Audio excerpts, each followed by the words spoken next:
Tell me when. Oh, this is a story that my grandmother used to tell to her daughter, who was my mother, and then my mother in turn told it to her 4 kids. And then in the meantime, I have told it to my kids and my grandkids. And it's just kind of a funny story that the kids liked. Anyway, this little old lady and her son, they didn't have a father. I don't know what happened to the father, but they lived in a little farm down in Texas. Must have been in Texas because that's where I grew up. And anyway, it was a little log house. They had a chimney in it. And so they had very little to eat. They had their garden.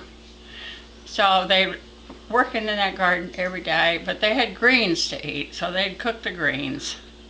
And they'd leave the greens cooking while Mama and the son would be out working in the garden. And so anyway, this one day, this little old lady, she hit something with her hoe, and she thought, what is this? What did I hit with my hoe? So she thought, oh, it looks like a little piece of meat of some kind. I'll take that in and put it in the pot of greens. So anyway, she took it and put it in a pot of greens, and it boiled all day. So that night for supper, they had something that tastes so good.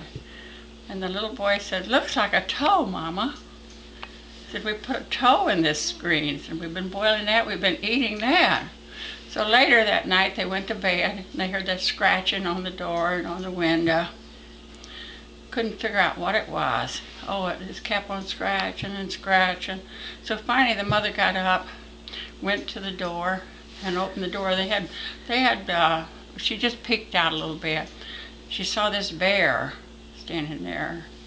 So he said, who's got my big toe? Who's got my big toe? Who's got my big toe?